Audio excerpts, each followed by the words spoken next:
Ladies and gentlemen, it is time. Welcome to the 2017 World Championship Series Grand Finals!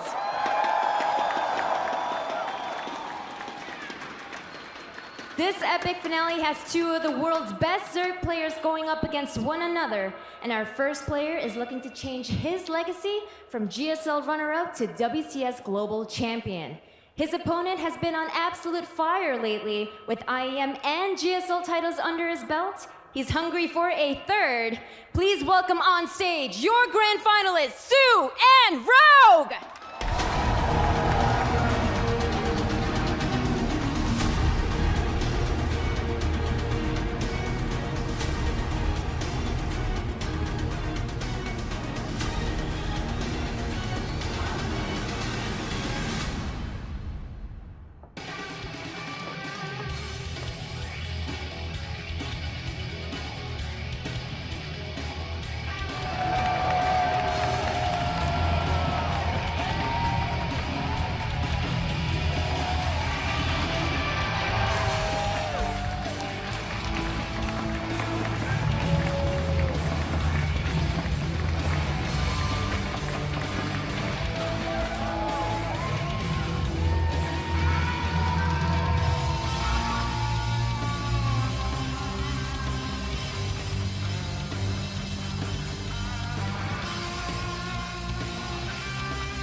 It is time to conclude the final chapter of the WCS Global Finals 2017.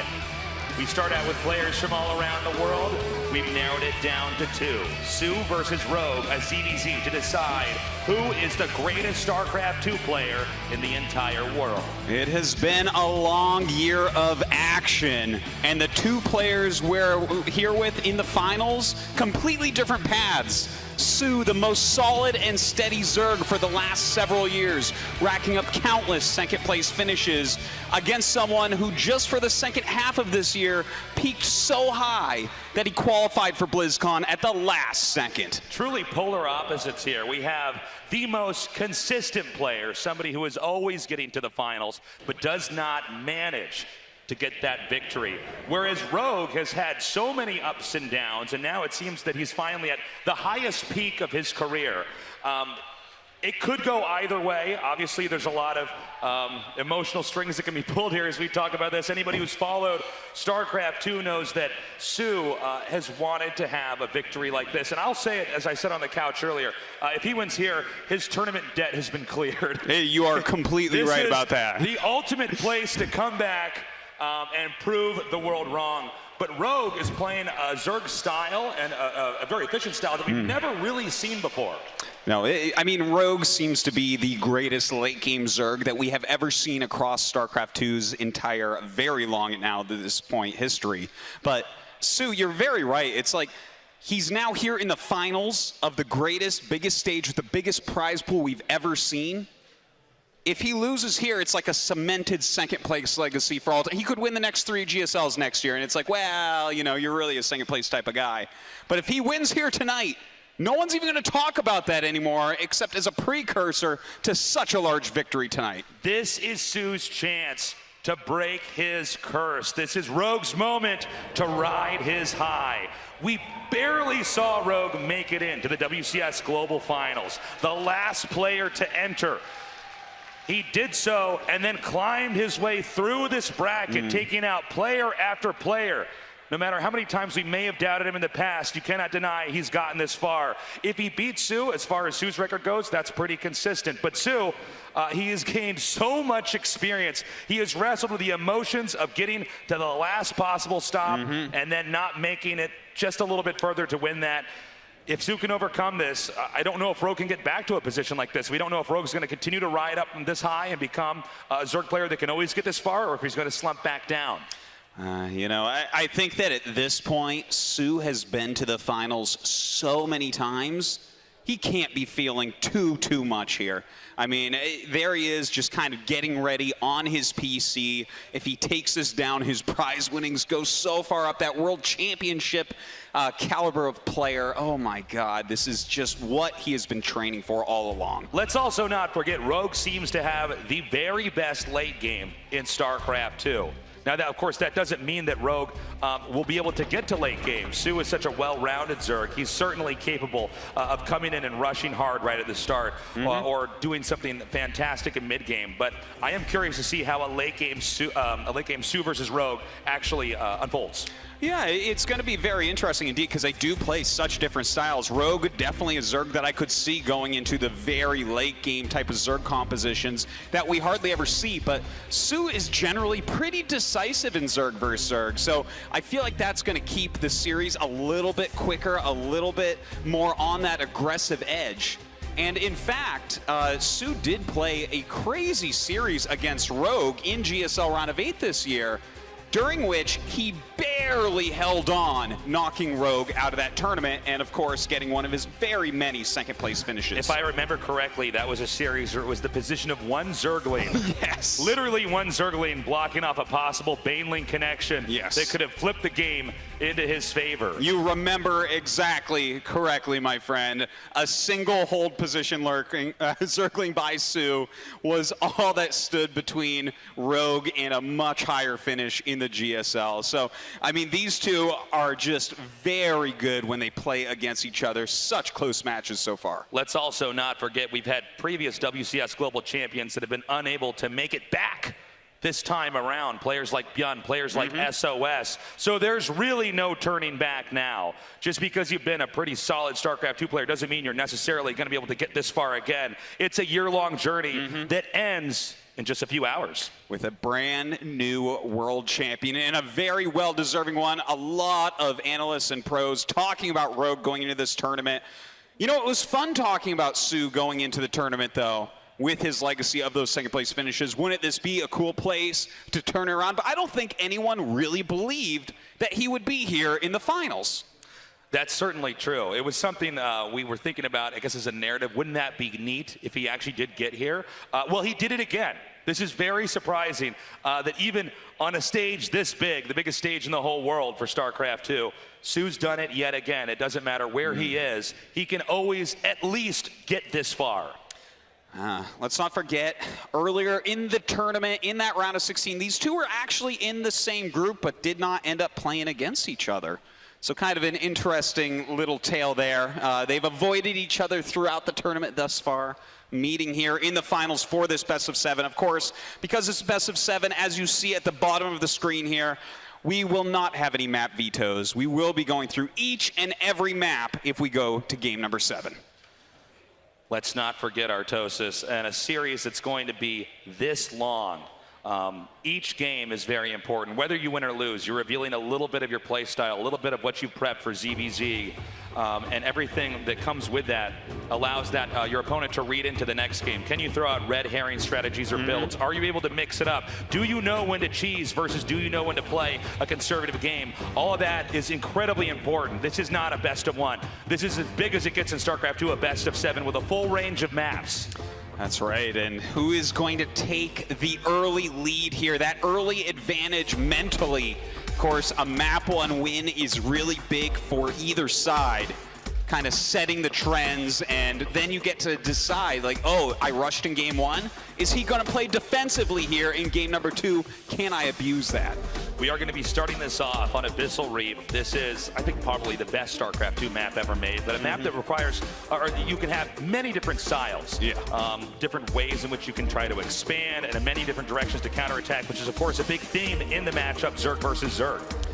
You're certainly right about that. Abyssal has given us some of our best games so far, and I'm hoping to see that here as well. Looks like these players just about ready to start. We are moments away from coming into this game. It looks like our players are ready. And when we do get into that, there's no turning back. Everything they planned, everything they've worked for is going to come down to this series. All right, we'll see what these guys can pull off going forward. I am getting hyped. A lot of people here in the audience, a lot at home as well. Make sure you get out there, hashtag WCS. Let the word out that the grand finals, the world championship match, is beginning now.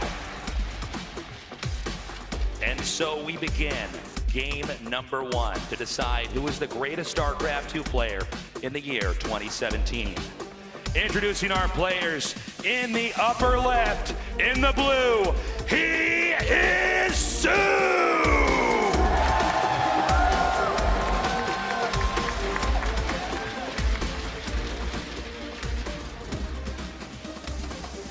And his opponent here in the bottom right, in the red. Make some noise for Rogue!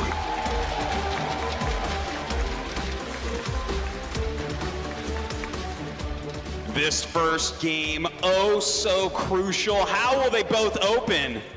Looks like Rogue going for a pretty safe opening. Not a hatchery first, but not really a rush build either here.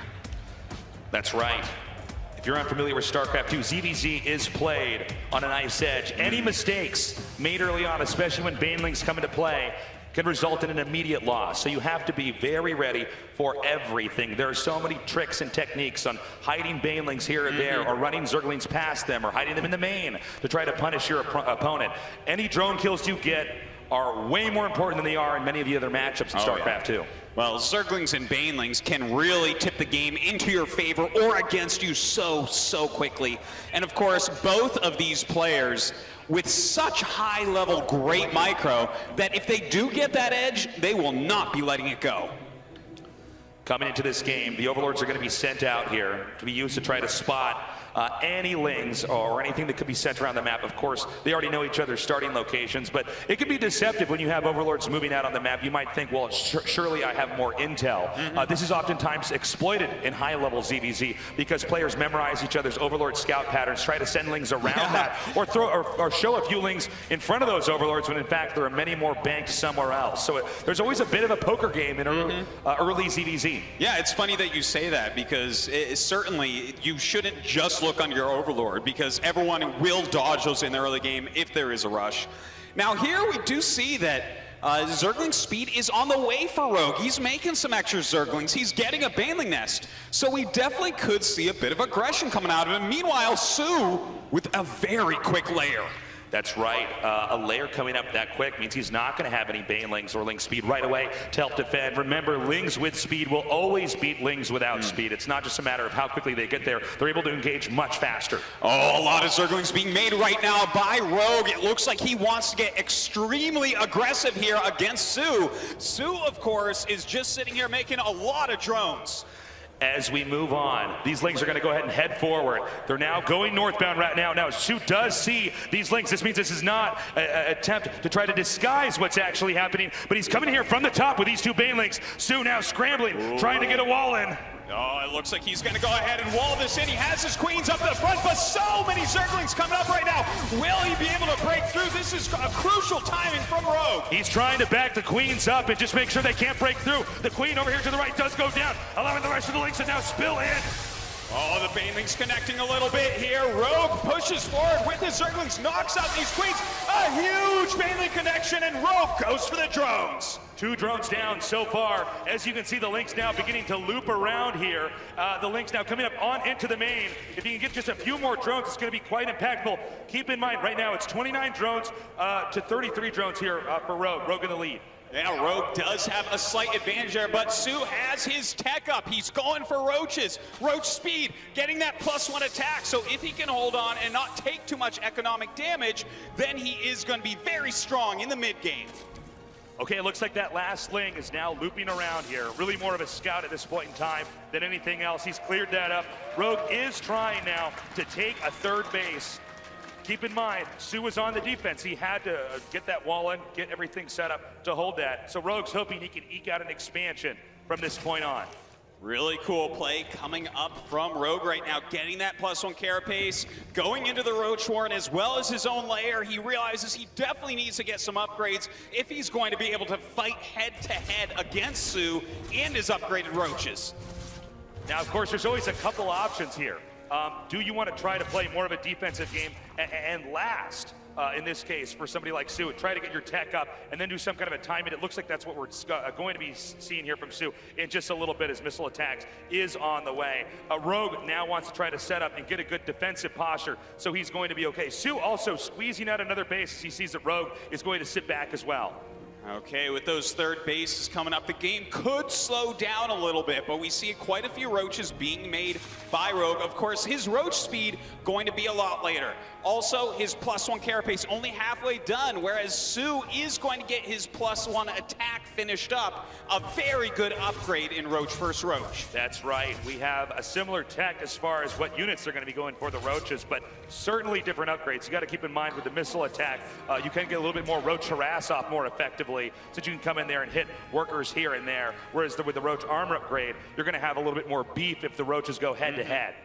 That is certainly true. Now with that Roach speed, soO coming out, moving across the map right now. Looks like he wants to get aggressive, but just taking a look at what soO is doing, he's making Roaches at the same time. If you have a similar number of Roaches and you get attacked, you're not likely to be broken. Your hatcheries are so close, your units are joining the battle very quickly. soO doesn't have any other angle of attack, so he's going to come in here, and actually Rogue, if he lets him come in too far, could actually come in and get a surround. Looks like soO just testing the waters. He does dive forward now with a few lings in the front here, beginning to damage those Roaches, but Rogue is aware he has higher numbers and dives in, forcing soO back. Okay, soO has to retreat for the time being, starting another upgrade as well. Look at this, these guys are so in sync right now.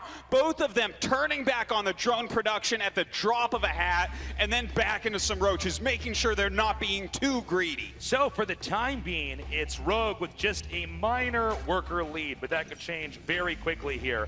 As the game goes on, soO now having his third base up and running does get that drone transfer done.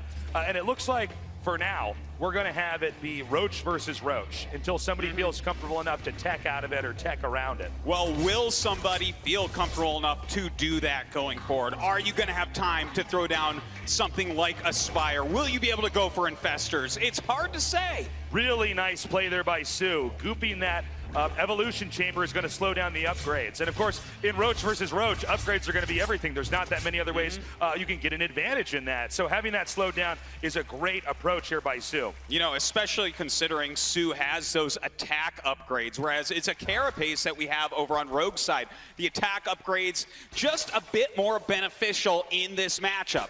Now, in the meantime, Rogue is adding a Hedgeless Den and immediately into a Lurker Den. So I am loving this play out of Rogue. He's one of the few Zergs that will absolutely go towards Lurkers if he's playing against Mass Roach. And Rogue, when Rogue does this, it doesn't have to be just for defense. You can actually come in with Lurker pushes. Keep in mind on a map like this, it's a lot of valleys. So if you have a lot of damage coming in one direction, it's very hard for the other player to ever win that fight. There's no real way to actually micro around that.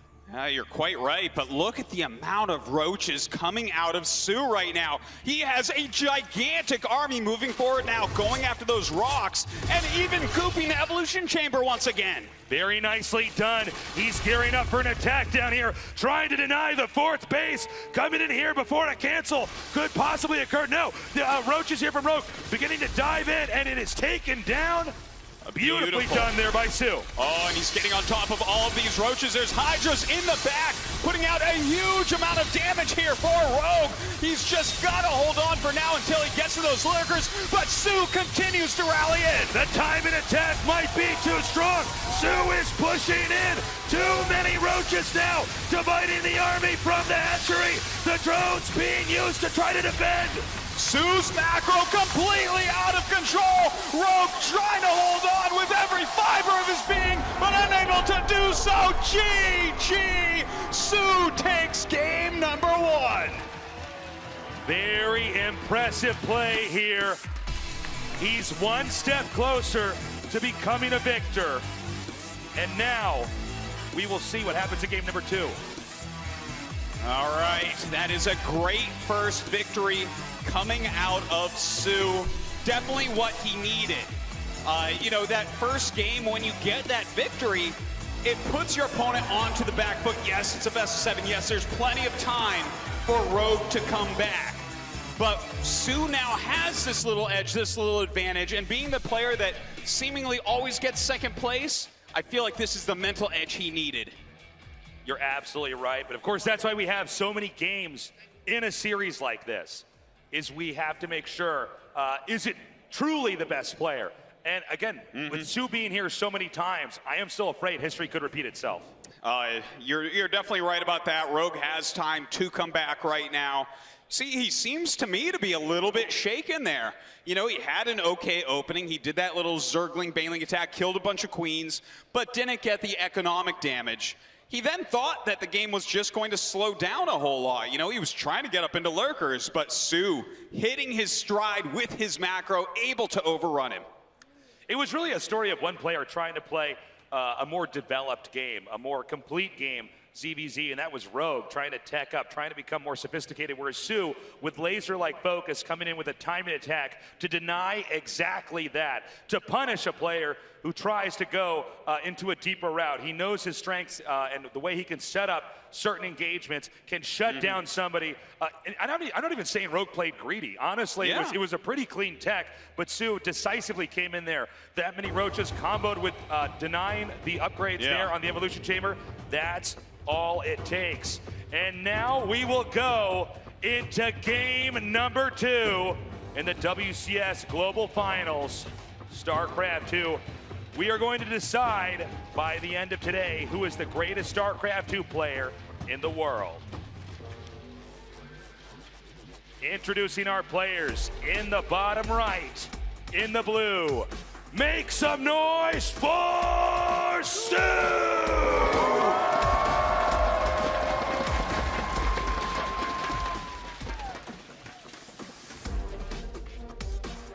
And his opponent here in the upper left, the last player to squeeze into the WCS Global Finals. He is Rogue!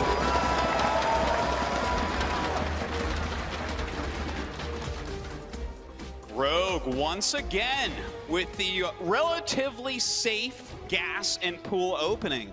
This could mean that we'll see another attack like we saw previously against soO in the mid game. But as far as the early game goes, generally you can't get much damage done unless you go for your pool right away, like before the first Overlord that you make. That's right. Again, this is a map where they know each other's starting location, so there's not really any randomness when you're trying to scout with the Overlords. It's really a matter of where do you feel like you need to set them up in order to optimize the amount of information without that information being exploited, because again, ZVZ early on can be a bit of a poker game with what you're really revealing to your opponent. Yeah, and you know, to be honest, I'm a little bit surprised that 2 games so far, this is 4 ZVZ build orders. We haven't seen a true Zergling rush come out of either side yet. And as far as the Korean Zerg versus Zerg scene goes, it's pretty common. That's right. It certainly is. We have over here Rogue now going for Ling speed with those Lings hatching up now. soO's hatchery near completion now with Lings just now starting. We want to keep an eye on how many drones versus Lings soO is going to make, since defense is going to be most important right now. Well, just 6 Lings going across the map here for Rogue. soO making a couple queens, making a couple of Lings, so as long as he micros well, he'll be all right. He'll be able to hold on. But look at that, 4 more Lings being made for Rogue. Is he going to turn on the aggression once again? Aggression like this can be a double-edged sword. If you get in there and do enough damage, you're almost assured to win. But of course, if your opponent defends, you are making Zerglings instead of drones, which means you don't have an economy. It is so true. Something you have to be very careful of. The Zerglings starting to come in right now. The drones being pulled, helping to fight. The queen pops out, and the Zerglings retreat. But just for now, more Lings being made. Zergling speed almost done, and now a Baneling nest coming along here for Rogue. Note how he's banked more Zerglings in his main. These are the Lings he's not showing, while freely moving the Zerglings in the middle of the map here to try to give soO false information about the direction in which this game is showing. soO right now in the dark. He's going to have a matter of seconds to gear up defense as this attack is now moving out. This is a huge amount of Zerglings running right under the Overlord, so soO knows he's making a lot of Zerglings himself here. The poking begins from Rogue, and soO is making as many links as he can. He's got the ramp clogged with the Queens, but there might be too many Zerglings coming down here now, surrounding the drones, trying to defend. Meanwhile, the Queens getting about half health before they're driven out. So far, so good here for soO. He survived the first attack. He has a lot of his own Zerglings popping out now as well. His Zergling speed finishes, but those two Banelings that are morphing are going to be super dangerous right now. Look at that, they're about to come out of their eggs. Here we go, Rogue coming in for another attack. Big connect there by Rogue. One more Baneling still inside. Could be used to zone out those links, but instead is detonated. One Queen does go down, the ramp has been breached. Rogue is continuing to spill in, and I don't know if soO has enough to defend. soO in a lot of trouble. His Queen's going down, his drones going down, his Zerglings going down as well. Rogue might be able to overwhelm him and win this game right here.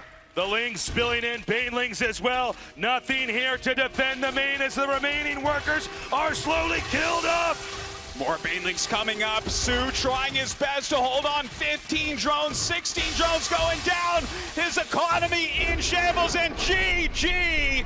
soO being taken out, and Rogue ties up the series 1-1. Beautiful play there, evening this out, proving it's still anybody's game. A very decisive victory, playing around late game tech, identifying that especially at a natural like that, it's not easy to defend. No, it is very hard indeed when you get that many Zerglings out. You have to have either a wall off with evolution chambers, maybe some spine crawlers, maybe your own Banelings to help hold that off, but soO didn't really have much. He was having to fight with his drones over and over again. Going into game number 3 here, remember, in a series like this, each game you play is giving your opponent a little bit more information. I thought that was a great way for Rogue to approach this. He was going against what his reputation was, what really allowed him to earn his position here in the WCS Global Finals, going for that decisive win and shutting soO down. I'm curious to see if soO is going to bring us, in a reaction to this, maybe a little bit more of a conservative game. Yeah, it's really a good question. Interloper, one of our kind of smaller maps, so I see why Rogue did that there. As we get into some of the really large maps, things like Ascension to IR, Zergling rushes are going to be a little bit harder to pull off, but for that reason, your opponent might not expect them. We are almost into game number 3 now. The map will be Mech Depot. Yes, Mech Depot, it definitely can be a hard map to rush on. It's pretty long, especially before you get any rocks taken down. But of course, Zerglings are fast. When you get that speed upgrade, they can zip right across that map and keep the pressure on. What will we see out of these two players? Of course, the next victory bringing you up to that 2-1, halfway there to a World Championship victory. So much pressure. StarCraft 2, a game that's over 7 years old. These guys have been playing since the very beginning. Of course, they had histories in Brood War.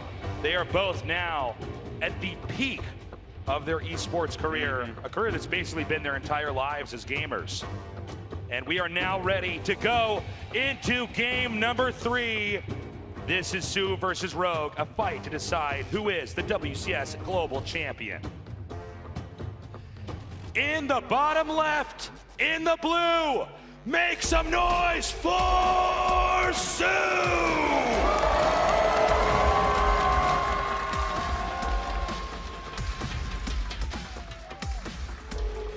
In the upper right, in the red, his opponent, he is Rogue!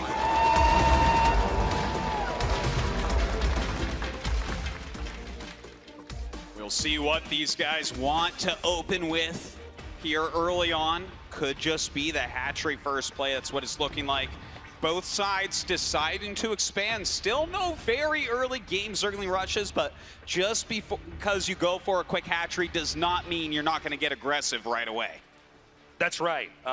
So in this case, we have two players bringing things into the same direction. So it's very important to watch the production tab and see if there are any major deviations in how they're teching up. Because in ZVZ, even though a lot of times you can start out doing the same, doing different things and end up in the same spot, it can be quite interesting when you have two people doing something quite opposite. And this is cool, actually. All right, I wasn't sure if we were going to see this. It is going to be 3 hatch. I went ahead and finished the mirrored build thought, but it turns out, in fact, yes, he is going to go for a 3rd hatchery down here. This is soO actually trying to call Rogue's bluff. Yeah. He's saying there's no way you're going to do this in game 3. And because you're not going to do it, I'm going to take a 3rd base, and I'm going to, in a way, economically cheese you out of this game. Yeah, that's exactly what we're seeing here. Definitely, it's a risky strategy from soO, but against what Rogue is doing, which is a hatchery first into a standard spawning pool, he's not really going to take damage from this. By the time any attacks come down, he'll have queens coming out, his own zerglings as well, and that just gives soO a lot more to work with early on. A lot more larva, more vision on the map, more production. So there's a couple choices right now for Rogue.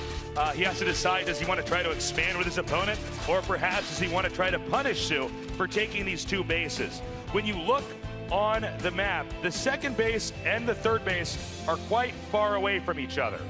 And that means it's not easy for soO to defend. In fact, this may be why Rogue is not anticipating this move here from soO. Yeah. Remember, queens are very slow off creep, so the fact that they're separated like that means that if Rogue, or excuse me, rather soO over defends in one location, Rogue can hit the other. Yeah. And there's not much he can do to recuperate. Now, what do you think about this, Tasteless? They are doing such different strategies. We see soO, of course, with the quick 3 hatcheries, getting the Baneling Nest, the speed upgrade. But in the meantime, Rogue is going into a lair. He's getting a Roach Warren. Is he just going to go for +1 speed roaches, or could we see something else? It's going to be interesting because right now, if he does try to come in with that, there's only going to be a window of time in which it's going to work. We have soO now chasing away these few lings here by Rogue, and 10 more lings coming up here for soO. Now, here's what's funny about this, Artosis. It has a feel of econ to it, what soO's doing, but the intention is actually almost to use that additional hatchery to make his opponent feel a little bit more comfortable in general. He wants to pounce. Rogue has to turtle up. It looks like he's doing that, but he's also getting a Nidus network. So if he holds off the initial attack coming here from soO, Rogue is going to have a subway system going in, possibly even to the main of his opponent, and that could completely turn this game upside down, and soO could lose. This is crazy on both sides. A lot of Banelings being morphed right now by soO. He is going for it. He wants to get a quick kill this game. Of course, Rogue going for his own cheese. We'll see if he can hold on here. He has a tight wall, and with the roaches coming out, but those Banelings are coming in.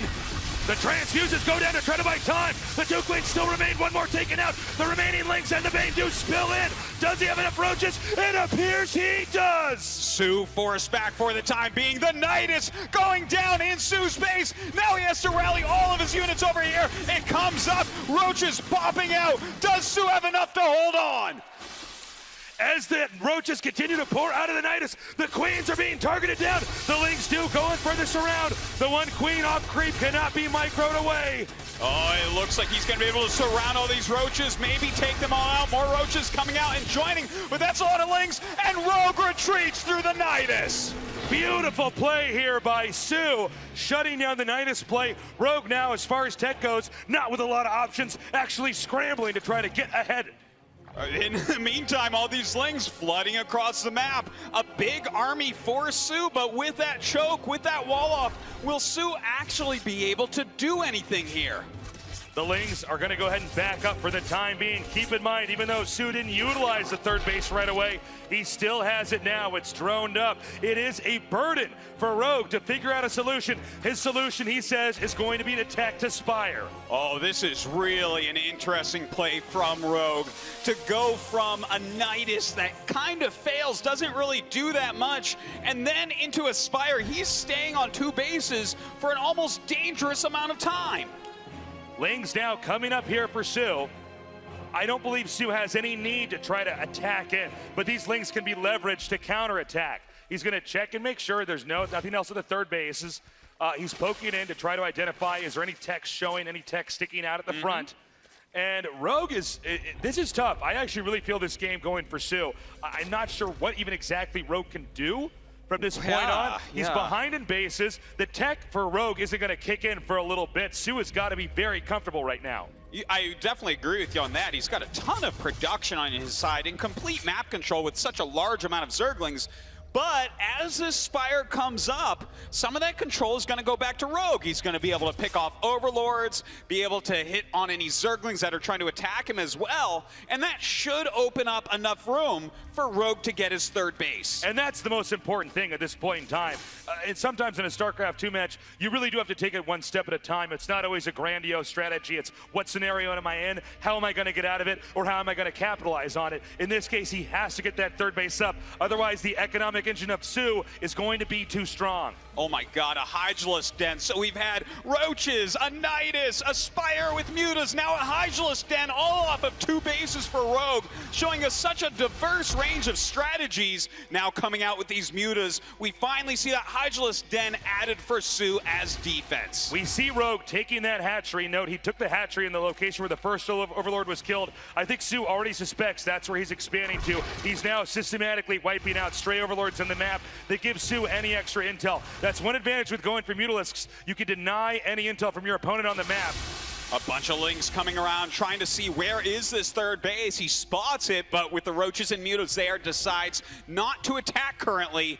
Meanwhile, Rogue going once again for that Lurker Den. The question is, can he get that up and online? Can he get enough Lurkers to survive the next big attack from soO? The Lings now being chased away, by these Mutas. Although these Lings are faster than the Mutas at least keep the threat for soO to try to stay back. He has to be defensive, and he's not going to keep teching on Mutas. As you can see, he's going to try to tech into Hydras, into Lurkers. He has to get something solid to respond to this huge and growing Roach number for soO. Also, soO may try to go for a timing. He may see a window here, and I think it's sizing up to be that, looking at the differences in the supply. He may try to come in here with a cutthroat move and knock Rogue into game 4. Well, I think that's exactly what the plan is, and it's a good plan from soO. But Rogue is doing the only thing that might be able to hold on. If he can get some Lurkers out in position, the Lurkers just absolutely destroy Roaches and Hydralisks. It will be very difficult for soO to finish him off. Of course, if he can get into the right angle, because Rogue, he is on the defense now. If he can get in the right angle and go around that defense, possibly get into the main, try and hit drones there, pulling some of those Roaches or Hydras, which are quite slow off creep back, that's another opportunity. Okay, so the Lurker tech has started, but at that exact moment, soO is moving out on the map. Can soO get in there before the Lurkers are morphed? It does not look that way. A few Hydras joining him as well. Looks like he might knock down these rocks for a more frontal approach, but those 5 Lurkers can come down to that choke, and the Roaches shouldn't be able to break through. It also looks like Rogue is going to be able to shut down the base on the center left before this attack starts. Here we go. He's moving in now, but the Lurker's in a great position. Deny an angle of attack there for soO. Now this is really difficult for soO to get this victory here. He's going to keep running around with his units. He has a much bigger army, a much stronger army, but if Rogue can keep tabs on it and move into position, it's going to be hard for him to break. As you can see, soO trying to nudge in. Now with the Ravagers, he can start to try to damage these areas where there's nothing able to move. He slowly inches in. Corrosive Biles being fired out. Great connection there. Crazy micro coming out of Rogue, unburrowing, running away with his Lurkers as the Biles rain down. The Lurkers dealing huge amounts of damage to soO's army, and he has to turn around. soO still with more supply, coming in with a counterattack. Once again, Rogue shuts it down. Muta's now beginning to damage the rest. Such technical play out of Rogue, a true master of big tech in Zerg vs. Zerg, showing us how it's done. soO almost confused about how to win this game from here. You can see he had a plan, but Rogue had an answer. He's been able to stop him at every turn. Rogue now opening up that base on the center right. soO scrambling to keep up with Expands down here in the bottom center. You know, soO had that additional base for so long, but now with the 4th base coming up more quickly for Rogue, Rogue having superior tech as well, we have to consider Rogue to be the leader in this game. soO is going to have to do something special to come back from here, but we see he continues to just produce Roaches and Hydras. Rogue, he's doing the quintessential Rogue play, bringing us into a later part of the game, showing that he has more experience. And now we have a Nidus Worm coming in here. soO realizing that perhaps, Rogue realizing that perhaps his opponent might have been a little bit too greedy. He can now come in here and punish the main. I don't think soO saw this. Nothing is here. Nothing's ready. But nothing goes through the Nidus. He called that bluff. Oh, my. So he actually completely feigned the attack there, pulling soO's army back, because I think soO now realizing, oh, wait a minute. It's like, oh, yeah, there's a Nidus. Yeah, no, I knew you weren't going to use that. That's how smart these two players are. Well, it's so intelligent because it's so cheap to do, and it forces soO, who's been scrambling on the map, trying to force Rogue to reposition to evacuate back to his main.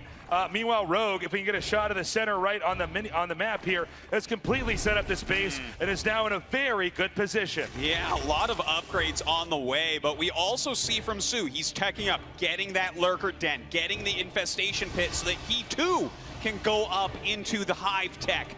And when it gets to be lurker versus lurker, well, that's when Zerg versus Zerg gets very, very weird. He's once again doing it.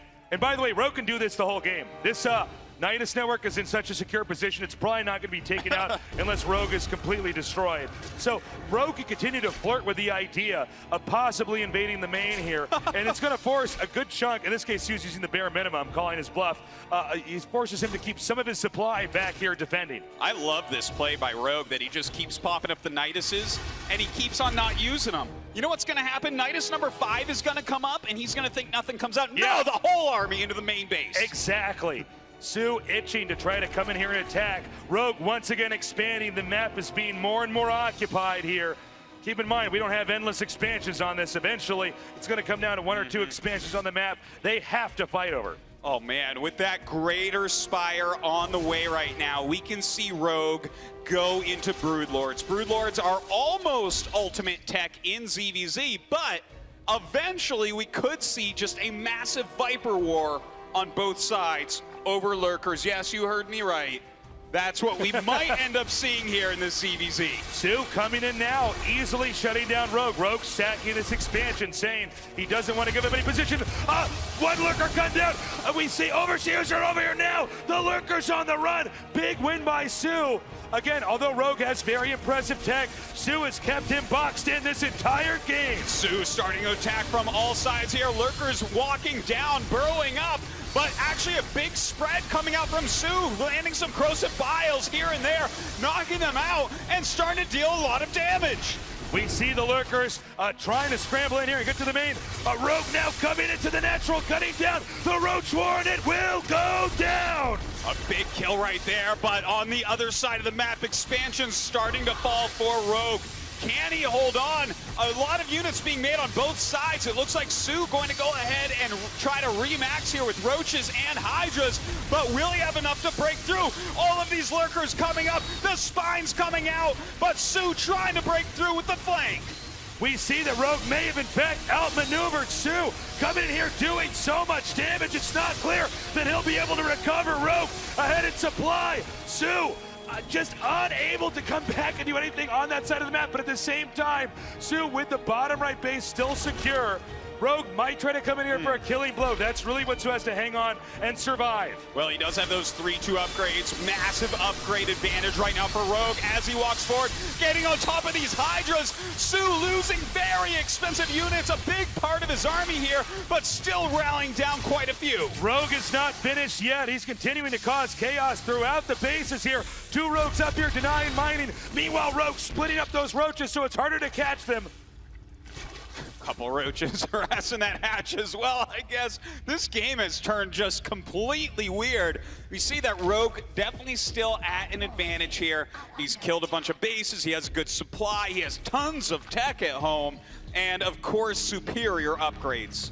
You can see now, as these things have slowed down slightly, Rogue has been mushed into the upper right side of the map. He's trying to expand out again. soO took a beating. Even though it looks like there's a lot of blue on the mini-map, and there is, he doesn't quite have the same kind of army. It doesn't have the same threat that Rogue does, and Rogue is fully aware of that. So even though Rogue looks tinier on the map, he's taking advantage of that with a powerful army, and once again pushing in. And I love that he's adding some Vipers right now. Vipers with Blinding Cloud can do so much against a Roach Hydra army to just kind of make it so that they cannot attack you. You get better surface area immediately. And of course, Abduct, fantastic against lurkers. It looks like Rogue is continuing to just harass a few drones here. Right now, the worker count 47 to 47. So as far as mining goes, they're basically even. Rogue still with a slightly bigger army, and it looks like he wants to come in now. Entering into the south, these Vipers are going to be very handily in this battle as well. Let's see if he waits for those Vipers to merge in with the rest of this army and then pounce on the south. Well, I definitely think that's what we're going to be seeing. In the meantime, just a couple Roaches harassing that expansion to the side. Rogue positioning himself for a big attack. Does soO realize where this will come in from? It's difficult. He doesn't get to decide that. As the game moves on, Rogue trying to edge in. If he can get this hatchery, that would be huge. It's an easy attack, but soO seems to have enough defense. There we go, harpooning out the lurkers to try to drop that defense. Excellent job, but soO with a brilliant concave has Rogue overextended. Rogue trying to resituate, and soO defends. Wow, great spell casting going on. A Blinding Cloud falls as well on the army of soO. Rogue standing here trying to fight, but this huge army from soO punching forward, making him retreat. Meanwhile, up in the north, Rogue expanding again. The upper left quadrant of the map, not touched by either player, but eventually both Rogue and soO will have to expand over there as well. We have soO now coming in, doing so much damage. This hatchery, it doesn't have enough defense. If it goes down, Rogue economically will be in huge trouble. A bunch of lurkers coming up and brewing as well, so it's going to be very hard to attack into this. He's going to need more Vipers, more Abducts to clear it out, but soO kills the base in a matter of seconds. soO is pulling the trigger, coming forward now. He can divide the third base from the second. He's continuing to spill in, and GG! soO takes game number 3. A ridiculously awesome game from both sides. Rogue threw absolutely everything at soO, and somehow, some way, this beast of a macro Zerg holds on, defending against Nidus, against Mutalisk, against Lurkers, against Vipers, everything that you can think of. It was a really scary position there for Rogue for a little bit. He had a really powerful army, but then soO, with these timing attacks, he knows exactly how to get in and do that damage. Really, really impressive showing from soO. But let's not forget the curse, Artosis. Let's not forget the fact that these players, or excuse me, this player is someone who has been to the finals so many times and has been unable to pull through with a victory. Well, now he's up 2-1. He's halfway there. If he can take down 2 more maps, that monkey will be off his back forever. Unbelievable, man. soO, with a game that was really, I thought, in a sense, the way that we understand Rogue, one that, Rogue should win. soO actually did it. He managed to win a late-game epic ZVZ against somebody like Rogue. I think that means he can do anything. He just has to win a few more games, and he is the champion. Oh, man, it is crazy right now, but I think Rogue is going to buckle down. He plays such an interesting style. Can he hold on against the monster that's soO? We'll be right back in a little bit here with the WCS Global Finals. Stay tuned.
The 2017 StarCraft II World Championship Series Global Finals are brought to you in part by Republic of Gamers, Intel, T-Mobile, and NVIDIA.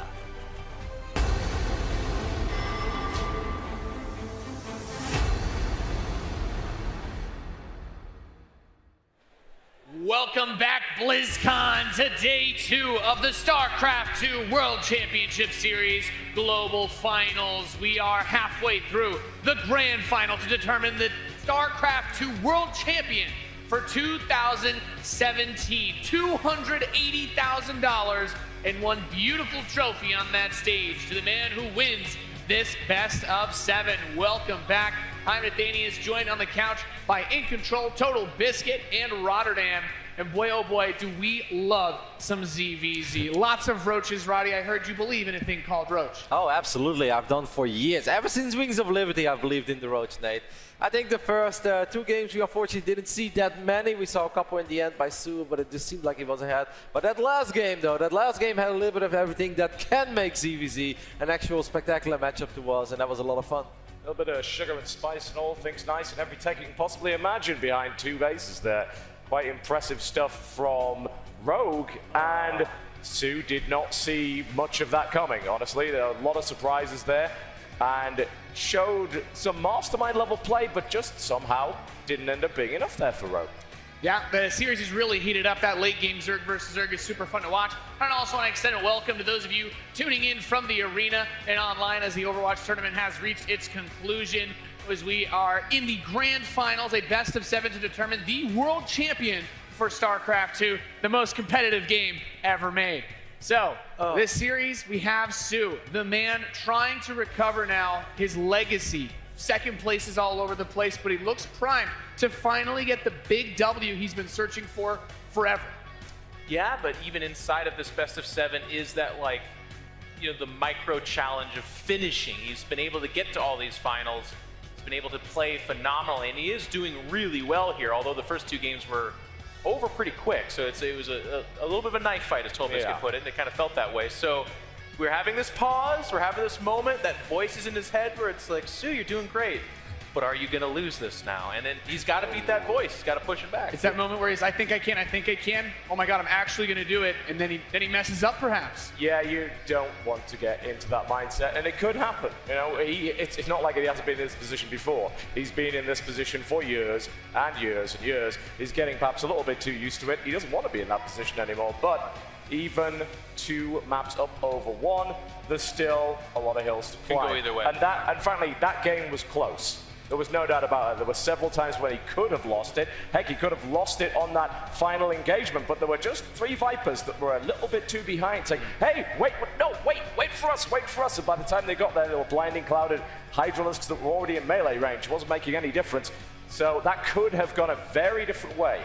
I think it's fair to say that a lot of people in the crowd, you guys have really been cheering a lot when soO's been picking up these games. Seems like many people are hoping, as Artosis said, for soO to get the monkey off his back with these second place finishes. Any other final thoughts before we get back into the series, Kev? I mean, it's been interesting because game number 1, obviously, Rogue starts off quite aggressive. He kills the queens, but he was droning up behind it. And I think he was like, well, if I can actually just kill your queens and run in, why don't I try it again in game number 2? And in game number 2, I think the aggression started off actually a little bit poor because the first Link skirmish wasn't that great, but then the base just changed everything. It felt like the bailing nest was a little late for soO, or he should have gone for his spine. And then there was, it might be the funniest moment in game 3, there was one point where soO was really far ahead, and there were only those 5 lurkers, right, at that 4th base. I think if he jumps on those lurkers at that point, the game is over, but he had no overseer, so he had to wait a long time for that overseer, and that actually made it scary because I was like, oh my God, so if you lose this game right now, while being in a position where you could have straight up won, but fortunately for soO, he did win that game, and I think that's very important, mentally especially. I think we can all agree the last thing you want to do is go up against lurkers without detection, but enough from us. Let's go back to the grand final and to find out who our champion for 2017 will be. It's Rogue versus soO. We are so close to having a champion, Artosis. soO is, again, he's getting closer and closer, but it's like they said at the desk. soO never manages to actually get a victory. So let's see if he can do it this time around. Well, he is close. His ZVZ is on point, but Rogue's style, it's a hard one to counter. He's willing to use each and every tech. Some of the crazy mind games we're seeing too, Taste, is these weird mid-game Ling all-ins, 3 or 4 Niduses with no units coming out of them. I mean, this has it all. It really, really does. It was quite interesting to see that Nidus play, by the way, in game number 3 here. With Rogue trying to pop that up in there over and over to keep soO back, whereas soO seems to really want to attack at certain angles with more of a base core army and try to deny a lot of these expansions. We're getting closer and closer to pop in and now to this game. In fact, it looks like it's ready now. Ladies and gentlemen, let's make some noise for soO versus Rogue.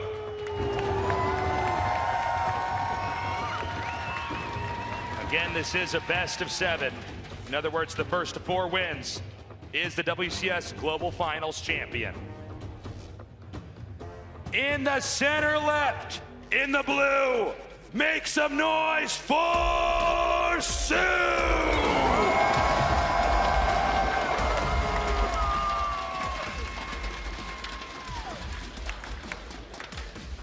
His opponent here in the upper right, in the red, he is Rogue!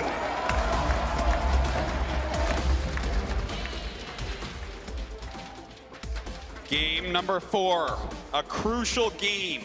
Does Rogue tie it up at 2-2, or does soO take that just crazy lead, being on match point for the rest of the match?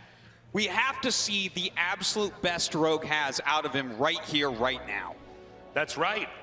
Note the Overlord scouting position. soO setting his first Overlord here to the south, going to a starting location where his opponent is not, whereas Rogue has his Overlord headed over here to where the natural of soO is expanding. So Rogue going to get a little bit of intel early on. That is impactful in a ZVZ. Any information you get right off the bat, it can help you tailor a build to what you want to have happen in this game. You certainly are right about that, but luckily for soO, they're doing pretty much the exact same opening strategy. A quick hatchery, followed up by gas and spawning pool, just kind of making some drones and getting their economy online without being too greedy, like we saw from soO in the last game. That's right. The pool is going to finish just a little bit ahead here for soO, but since right now the builds seem to be mirroring each other, it should not be too impactful at this point in time. The only thing we can really watch for is to see if there's a large number of Zerglings that are suddenly made. The few that are made in the initial point are really just there to try to clean up any scouts for a few defensive measures. You can always use one Ling to run into their main to try to scout around. But here's what we're looking for right now. Rogue with 8 Lings, 10 Lings now on the way. Yeah, he's going to pull these Lings for a bit because he just started Zergling speed. And without that speed upgrade being done, there's just no way you're going to get damage done with Zerglings that are this late. So how many Lings will soO make? When will he find out that Rogue's plan, once again, for the 3rd time, is to mass Lings and attack in the mid-game? The layer now coming up here for soO. Let's not forget, we've seen stellar defense from soO here before, but Rogue, again, look at where those Lings are located. Up there in the upper right, just there. That's just not a location that soO is necessarily going to see anything. He's going to pull them up to a good amount and then beeline them all the way to soO's base. And if soO is just a few Lings or a queen position behind, he will lose the game. Can he wall in time? Will he have a Baneling nest? It's all very hard to say. And with that speed upgrade almost done, with no creep up to the ramp, this is looking a little bit hairy right now for soO. He's teching up that layer, is about to finish. He's going for the Roach Warren and Evolution Chamber. But now here we go, a lot of Lings. He sees them quite quickly with those 2 Zerglings. soO starting to wall in, trying to get a full wall off here. The Lings now coming down. He has to have this walled off enough to buy time for defense of his own. The Lings now coming in, only 2 queens here to try to hold this position. soO in a lot of trouble. The Lings going right after these queens. The 3rd queen coming from the top, getting some damage in, but the Lings come in and surround the queens. The next queen goes down. The drone's taking too much damage. An attempted block of the ramp, but it's just not enough. So many drones going down the queen as well. GG! The The shortest game of the series so far, evening this out. A crucial moment for Rogue to pick up a victory. He ties up our series 2-2 and shows that he is willing to attack you time and again with Zerglings, regardless of whether or not it worked previously. Nicely done. This is Rogue winning, not with the play style we're used to seeing, Artosis. That's right. He is definitely adapting to how we know soO. Well, I don't even just mean the fact that soO occasionally, well, oftentimes chokes in finals, but soO is known for being a pretty well-rounded Zerg. He doesn't usually lose to rushes ever. Rogue is somebody who's known for going to late game. This time around, Rogue avoiding late game. Well, the mind games, face immediately. The mind games are really a big part of this right now. Does soO start kind of blind countering this? Does he get aggressive to counteract this as well? I feel like that rush happening again gives Rogue a little bit of an advantage. He's shown that he's willing to do the same strategy over and over and over. So as soO, you don't want to lose to that too many times. If you end up losing 4 games in a best of 7 and the World Championship Finals to the same strategy each time, I mean, that is a mental blow all in of itself. I want to point something out, Artosis. This is food for thought. soO may be the best player in the world at a best of 5, and just not that in a best of 7. You had to play best of 5 to get to the finals. It's like there's just enough games to adapt to him. Yep. I don't know if it's going to be like that this time around. We're going to find out. Guys, let's get hyped. We're going into the next game of soO versus Rogue as we get closer and closer to finding the greatest StarCraft 2 player in the world. In the bottom right, in the blue, trying to overcome his curse. Make some noise for soO!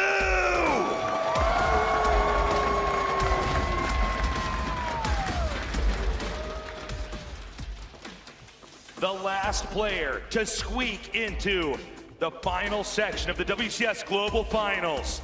He is Rogue!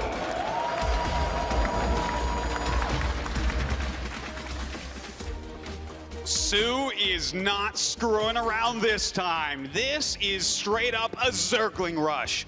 Before any Overlords being produced, going directly into the gas, directly into the spawning pool. He is going to be attacking all out and early on.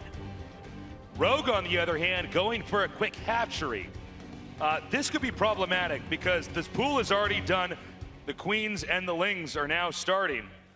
Let's see what Rogue is ready for here. His pool is starting later than the Lings for soO began, so I can't emphasize the difference in text here. Yeah, the actual attack, though, probably will not come in until that Zergling speed is done. That's right. Once he hits that Zergling speed upgrade, though, he should be going all out. He's mining a lot of gas as well, which points towards a Baneling Nest. soO should be able to get some damage done against Rogue, but will it be enough to straight up win the game? Will it be enough to just make it even? Lings now gathering up. He wants to wait for the right moment. Note these 4 Lings going around. Banelings are not as fast as Zerglings, so he has to park these somewhere, hidden in a location that, well, A, obviously they can't be found, but also that they have quick access to meet up in the attack. soO then pooling more and more and more Zerglings. Rogue with really a very traditional orthodox ZVZ opening. He has to brace for impact. Hey, he is making a few Lings of his own, getting his own speed upgrade as well as a couple Queens. Of course, those Queens are going to be such an important part of his defense here. The Zerglings continuing to rally out from soO. He's avoiding all the Overlords, trying to hide what's going on. Rogue doesn't know yet, but is adding his own Baneling Nest, which is going to be crucial. Lings now coming out. He shows just those 2. Ling speed has been revealed as well. The Baneling's Nest has just started. soO gearing up for this attack. Let's find out if Rogue is ready. Ling's on the outside, Queen's at the ramp.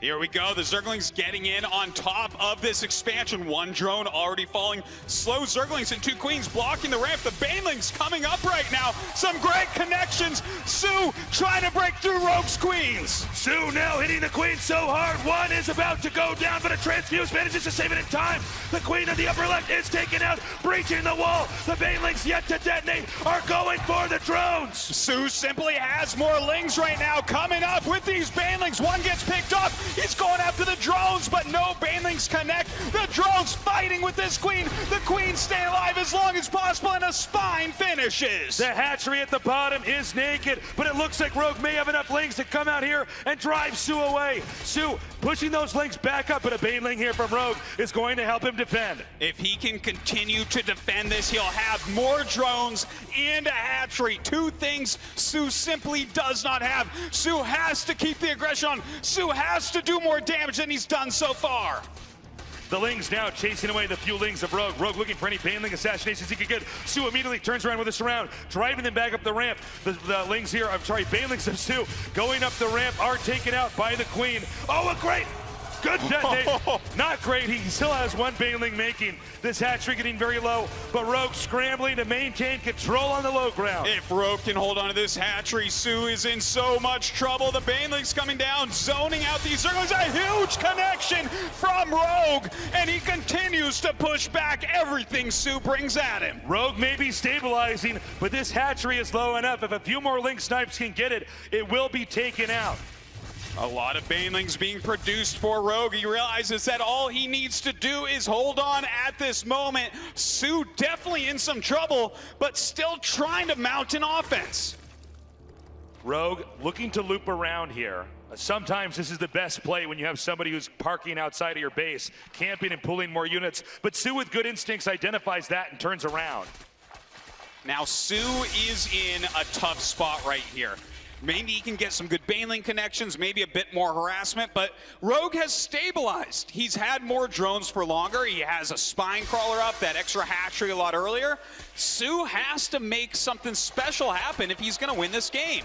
You can see soO trying to get some of these Banelings to detonate so they don't have the ideal amount of damage distributed. This is a lot, Artosis. 4 Banelings, the Ling number may be small, but the amount of damage these Banes can do is absolutely huge. Those 4 Banes coming up the ramp right now. soO without much left over. Those drones can be killed so quickly. A big drone split coming down right now. The Banelings looking for a solid connection.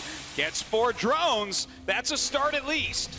This one Baneling unable to do really much of anything since it's 2 Banelings to kill a drone. soO right now at 16 workers to 34. Rogue has so many options available. Had that hatchery been taken out, had he lost more workers, it would have been a different story. Yeah, Rogue just on fire right now. He's getting his lair, evolution chamber, road toward. He's making Banes. He has way more drones. All soO has is another attack incoming. If he can't get damage done now, this game is all but over. But you see how many Banelings Rogue is making. He knows he simply has to survive for the next few minutes to cement his victory. All right, here come the Banelings from soO, marching forward 2 by 2, going into that spine. Don't quite kill it though. And with these Queens in the front as well as a couple Banes, soO's offense is already held. It looks like the Lynx are unable to really get anything done. Brilliant hold here by Rogue. And I just don't see any options, Artosis. I don't know where really soO can take this game. Well, soO just continues to produce Zerglings over and over again. He's stuck in this portion of the game. He has to kill Rogue. Rogue has over twice as many drones. His economy is so strong, and that is it. GG! Amazing game. Rogue able to hold that aggression. soO, I think, coming in there with a good plan, but Rogue with the right control able to stabilize. The elasticity of that defense there from Rogue, very impressive. soO, rather than trying to go back, play an economic game and recover, doubles down with a second attack that Rogue even more handedly holds off. Well, I think this all comes down to those mind games that Rogue is playing, utilizing his own Zergling attacks over and over again. soO getting sick of it and trying to kill him, but Rogue's defense just tip-top. Beautifully held, and now for the first time, he is in the lead of this series and on match point. Is it going to happen again? Will history repeat itself? Rogue is so close to becoming the WCS Global Champion. If soO can break his curse, he has to win this game and the next. We've had two very aggressive games in a row. Before that, it was an incredibly long macro game, a lot of mind games going on. I'm not sure what direction soO wants to take this. Rogue obviously feeling a little bit safe. He has some more wiggle room. Yes. Coming into this. Well, in the next two games, if he can pick one up, that is it. He is the world champion. A crazy thing, if you would have told any of us at the beginning of the year that Rogue would be up match point at BlizzCon, we probably wouldn't believe you. But if you told us it was against soO, we might. We are now going in to the next game in this best of 7. This is soO versus Rogue. We are so much closer, Artosis, to finding out who is truly the greatest StarCraft 2 player in the world. Let's see if soO can make that comeback, or if Rogue keeps the ball rolling. In the upper right, in the blue, he is soO!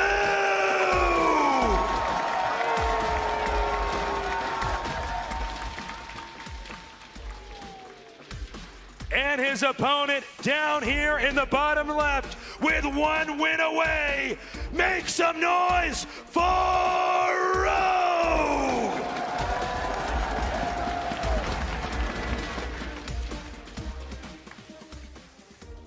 Can Rogue pick up a victory here? Can he become the world champion right now? It's a possibility. This is kind of a crazy map, though. Acolyte has 3 very easy to take bases. The one that we see both of them taken right away, and this back natural that is super hard to attack.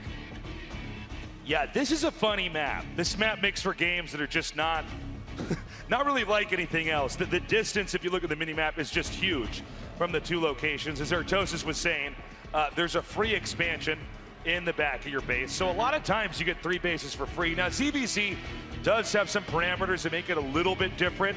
You can still kill somebody right away, but unless you're super aggressive, I would expect this to be a long ZVZ. Now, when we think long games, who does it favor, Artosis? Well, generally Rogue. And I mean, looking at this, his mind games have won out. He has gone for a double hatchery before his spawning pool, whereas soO has gone for that spawning pool in between his double hatchery. So a slight edge as far as that's concerned towards Rogue, but definitely not enough to decide this series yet. Drones now being transferred, synced up here with the hatchery. We want to see in a game where you get 3 bases right away, that are very easy to defend. By the way, the reason why they're easy to defend is because there's really only one point of access. In this case, it's over here, being highlighted right there. As long as Rogue can defend that, soO can't get in there. Get in there. And the same is true here for soO. So, unlike many of the games we've seen before where it's high action, Lings and Banelings coming in, this game should be one that allows players to develop up the tech tree. Sure, yeah, and this is very interesting from soO, by the way. He's playing a safe game, right? You went hatchery, got his spawning pool earlier than Rogue did in a defensive manner. Now he's getting a spine crawler, but no gases quite yet, which should mean that he is kind of banking up his minerals a bit more. We'll see a bunch of gas taken at once, and I mean, probably into a lot of roaches. Yeah, you would assume so. It's definitely a safe tech pattern to take here. You can do roaches that are just mainly to function as defense, and then there are moments where you actually want to use them in an offensive way to try to control the map. You can have timings where you want to come in with a big roach army and actually smash them, or you could have moments where you want to use roaches hidden around the map, try to come in different locations and take workers out and keep them pinned into their base. We'll see momentarily here what route that they want to go down. Both players adding some gases finally. Nice scout here by soO, seeing these gases added at the natural of Rogue. The easiest place for him to scout. He does see just a few numbers of drones there, but see, as you were saying, Artosis, with the gases being taken there. Also, Rogue's spine on this extractor area over here. You really want to try to monitor how many gases they're taking, because that usually can give you a read on what tech or how much of a tech they're going to go for. And both of them actually kind of hiding their gas tech in different ways. Rogue throwing down 2 at his front natural where it's easier to scout. soO putting all of his in the hardest to scout places. Of course, people won't play without gas forever because, well, then you don't get any good units. That's right. The one link coming up here now for Rogue. Does get a nice little scout off over here. We see an Evo chamber now going down on both sides. Rogue's obviously a little bit ahead. And this is actually sizing up to be a pretty solid, standard ZVZ macro game. It's definitely looking that way. Their layers well lined up, as you say. Those Roach Horns will be finishing up. Some upgrades starting as well. Does everyone just go right into Roaches? I mean, you can add other techs here as well. We've seen a lot of lurker play or attempted lurker play coming out of Rogue. And of course, even some mutas once he got up to that layer. With missile attack coming up here, it seems so far to be, again, that mirrored play. Conservative approaches here as well, where they're both walling into the entrances to their bases. And it looks like Rogue is now going to set up to do a full-on scout and get confirmation on what his opponent's doing. So right now, both sides adding on Roaches, the Roach speed, the +1 ranged attack. Some more evolution chambers going down as well. If your opponent is playing really greedy and getting those extra upgrades, well, you better get those upgrades as well if you can't kill them immediately.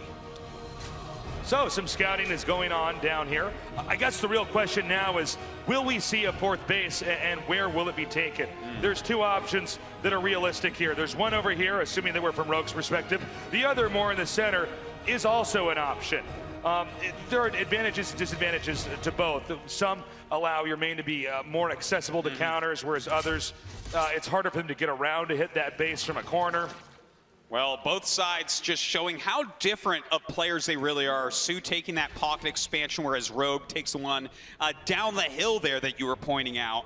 In the meantime, that Lurker Den once again coming up from Rogue, while soO goes for a Spire. So, the Overseer is slowly chased out. That Spire, as you were saying, Artosis, it's about halfway done. And they're really gearing up to have almost all the different tools at their disposal. One player going for that air tech to have that option. Rogue, and we've seen this in previous games, even in this series, he really prefers to have the Lurker Hydra tech. He likes to push his Zerg. Yeah. And I mean, with those lurkers in position, it's very hard to kill Rogue. A player who, as the game goes longer, simply gets stronger. So definitely does behoove him to get into that tech. But you know, let's not forget the game we saw the similar tech patterns for these two guys before. It was actually soO who came out with a victory. soO used the Mutalisks just well enough to scout, deny, and then set up a really good timing attack. And it really nullified the raw strength of Hydra Roach. Right now, the first real scuffle of the game right there. One or two Roaches fall, that's about it. Both these players giving each other so much credit, just staying back, realizing, I can't attack right now. My opponent is doing basically the same thing as me. We have soO now coming down. He's got to be careful. Rogue definitely has more Roaches. And you know, if you don't retreat at the exact right moment, you'll get a few Roaches shaved off. That begins to add up if you make that mistake over and over. Supplies right now, 153 to 173. Rogue rapidly approaching maxing out, and now fully entering that Lurker tech. Well, it looks like soO is going to go into Lurker tech as well. But a little bit later than his opponent here. So both sides going into kind of a turtled game. Now, will we see both sides also go up to Hive Tech, try to get out things like Vipers, possibly go into a greater Spire?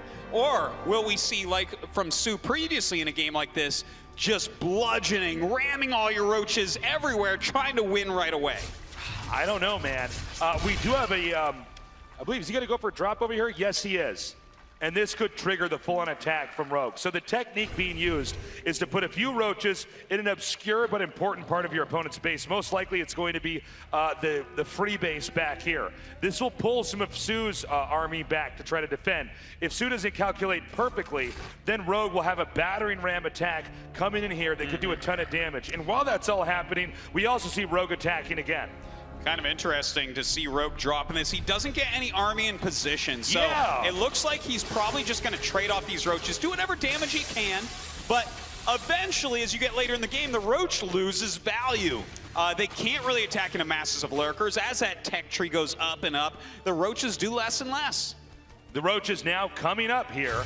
We see soO trying to gear up to defend. The angle here good for soO, but the numbers very good for Rogue. The Lurkers now moving forward along with some Hydras, but soO burrowing so many Lurkers, there's no way Rogue can engage this position. A ton of Lurkers on both sides. Finally, those Roaches in the back getting cleaned up. Rogue continuing to try to push, but he is in the territory of soO, and with this many Lurkers, I can't imagine him being broken.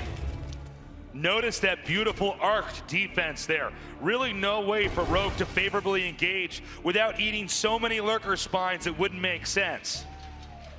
Nice pull back there by Rogue. He poked, he prodded, he tried to get damage done, but soO denied it the entire time.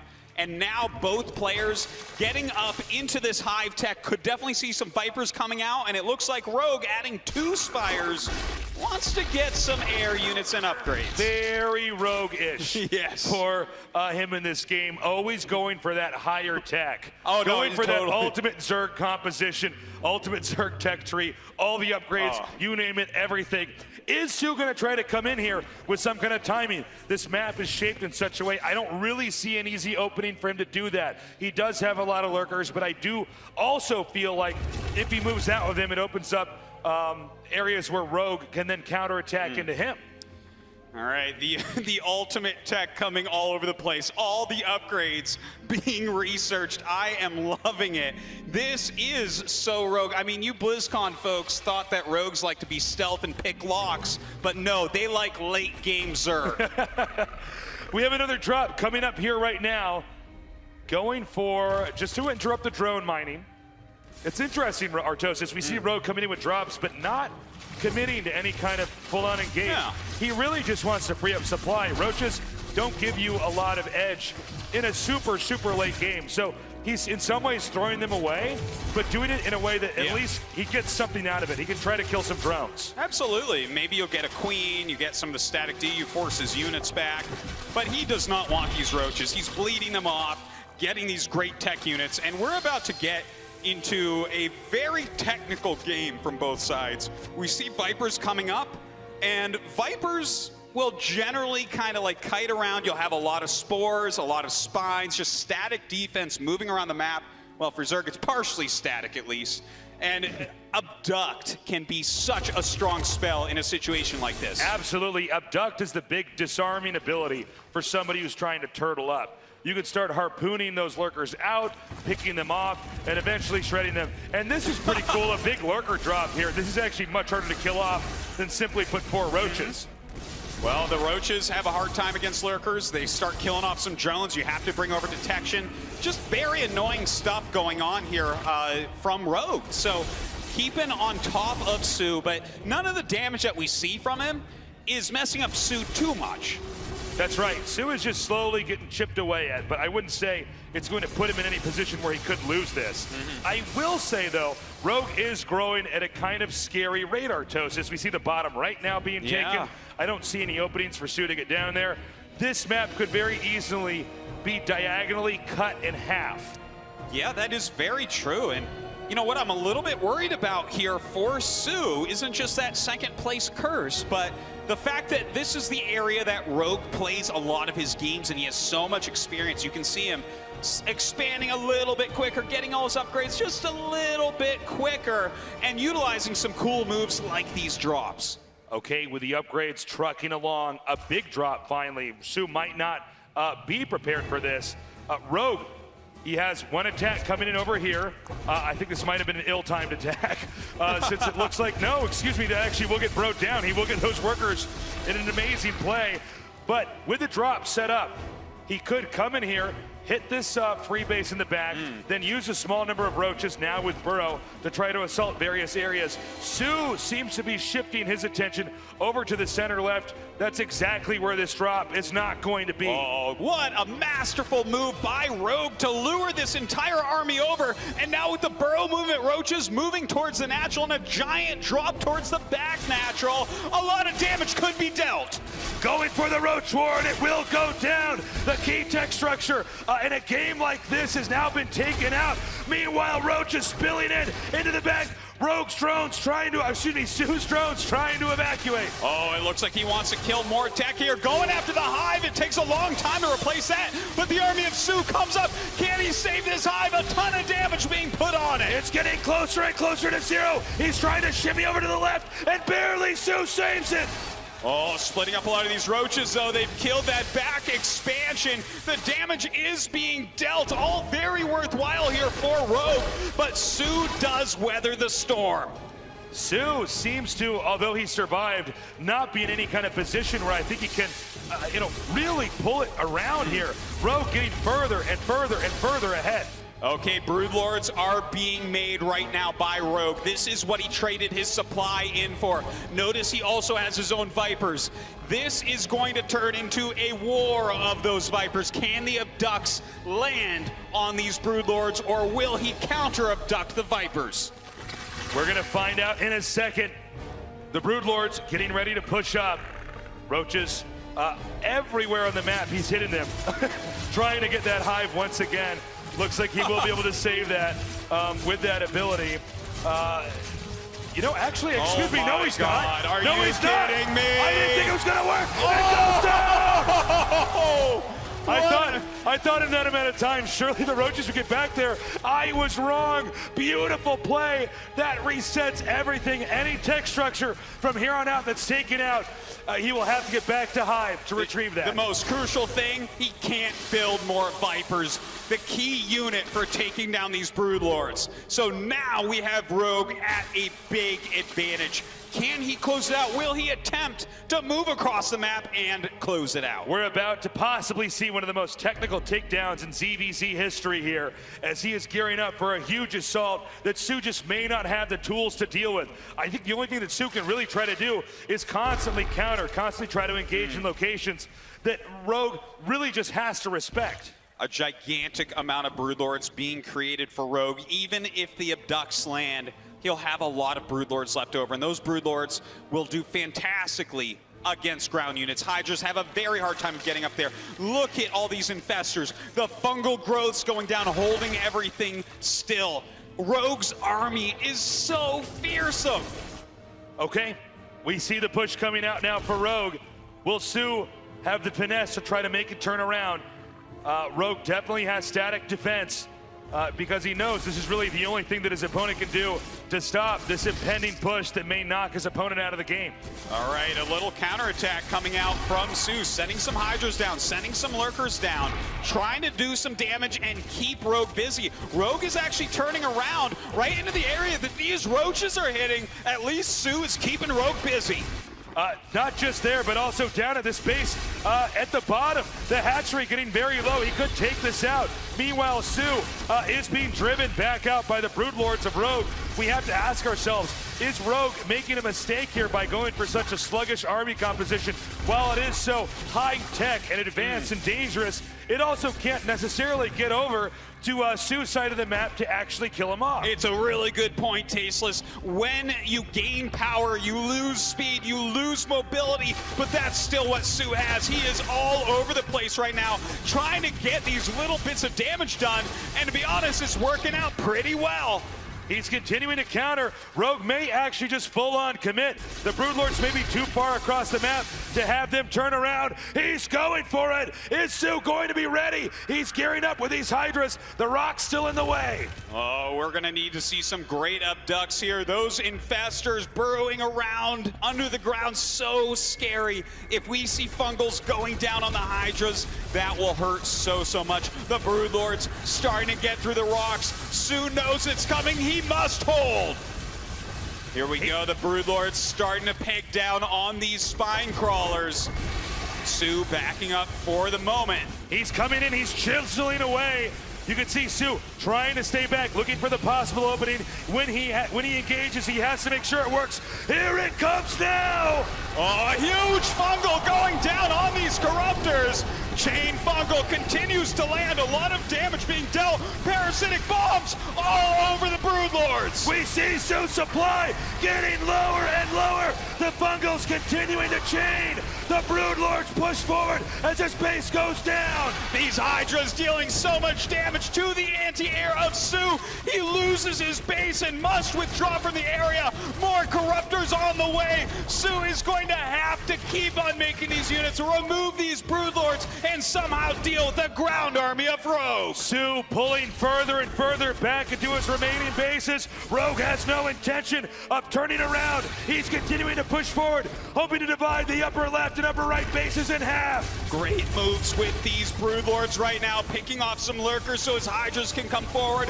So much damage being dealt. Rogue very patient with this, but a huge amount of Corruptors comes in. Corruptors coming from 180 degrees. He's trying to hold on. He's trying to deny this. We have infested Terrans coming up, trying to gun them down from the sky. But he does remove all those Broodlords. The infested Terrans adding a lot of health, adding a lot of damage here. But soO somehow holding on throughout all of this.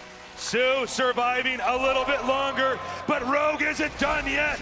But soO, once again, coming in here trying to deny any more Broodlords or anything else that could try to come in here. Sorry, Overseers, excuse me, they're trying to come in here and help him defend. soO right now adding a lot of lurkers into his army. He needs a strong ground force. Rogue with only ground units at this point. These Corruptors picking off the detection. That means his lurkers won't be seen. He's gonna survive for a little bit longer. He's just hanging on. Rogue, though, eager to push in. The other Overseer does come in again. The Lurker's beginning to be gunned down, but the Corruptor is taken out once more. soO with a magical hold right here, knocking out the detection time and time again. But the army of Rogue continues to rally across the map. His economy is so strong right now, and his supply much superior to soO's. Rogue getting closer and closer to getting towards the remain. The Lurkers now being gunned down. There's too much. There's too many. There's no stopping Rogue now. Rogue going up into the natural here, killing off one of the last areas of soO. GG! He has done it. Rogue is your 2017 WCS World Champion.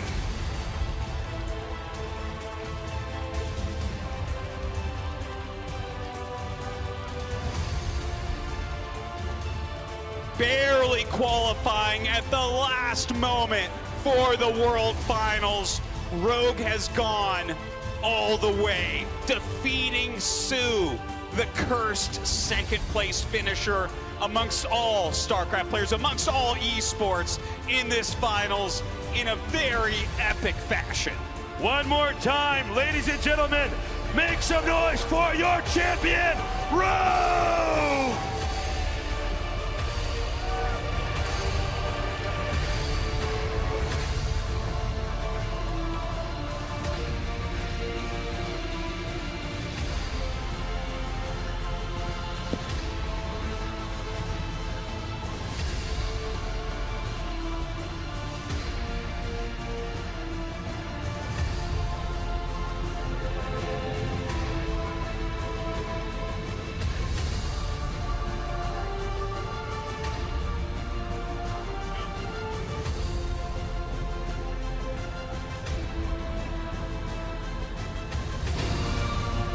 Congratulations, Rogue. You've had a phenomenal past few months. IEM GSL Super Tournament, but today, when it matters most at the biggest event of the year, you are the WCS Global Champion. 일단 이병렬 선수 축하드리고요. 지난 3-4달 동안 정말 훌륭한 성적을 거뒀는데요. IEM 그리고 GSL 슈퍼 토너먼트 우승. 하지만 오늘은 가장 중요한 대회에서 블리츠콘 우승자가 되었어요. 우승한 첫 소감 얘기해 주세요. 일단 정말 우승할지 진짜 생각도 못했는데 어제 진짜 우승하는 생각을 되게 많이 했는데 그때마다 되게 긴장이 돼가지고 그냥 아예 그런 생각을 안 했어요. 와, 근데 이렇게 막상 우승하고 보니까 너무 행복해요. So he says, when it came to this event, I didn't even think I actually had a chance of becoming the champion. Yesterday, there were quite a few times when I thought about what it would be like to actually win BlizzCon. But every time I thought about it, I got so nervous. So I told myself, let's not think about it. But not thinking about it, I think it paid off because that's how I was able to become the champion today. And now, Rogue, you've had such a phenomenal 2017, 3 titles. Moving into 2018, what can we expect from you? 2017년에는 3번이나 우승자가 되었고 2018년에는 이블랑 선수의 어떤 모습을 기대할 수 있을까요? 일단 2017년 후반때 정말 열심히 노력했고 노력하니까 역시 확실히 그렇게 성적도 내는 것 같아서 내년에도 올해 후반때처럼 열심히 해서 이제 느낌을 아니까 우승 또 할 수 있도록 하겠습니다. So he says, in the latter half of 2017, I seriously worked so hard and I could see that the fruits of my efforts paid off. I was able to win so many championships. And so now that I've done it before, moving into 2018, I'm going to do the exact same thing. I'm going to work really, really hard now that I know how it works. And I'm going to make sure to become a champion once again next year. And now, last but not least, Rogue, you've been a champion in Korea, in China, and now today, you are a champion here in America. Please a word to all the fans here in front of you. 마지막으로 한국, 중국에서 우승을 했지만 미국에서 우승한 건 처음이에요. 이 많은 팬들을 위해서 한마디만 해주세요. 일단 오늘 이렇게 많은 팬분들이 와주셔서 깜짝 놀랐고 너무 그래도 이제 GSL에서 우승을 못 해봤으니까 GSL도 한국 팬 선수들이 있을 때 우승할 수 있도록 하겠습니다. So he says, honestly, I didn't expect so many people to show up, so I was really surprised and so happy to see that. And guys, all that I have left is GSL. So at a GSL that's full of stacked, talented Korean players, I'm going to ensure to be a champion there as well. So congratulations again. You have it. The WCS Global Champion of 2017 is Rogue. A phenomenal finish to an amazing year. Your champion, Rogue.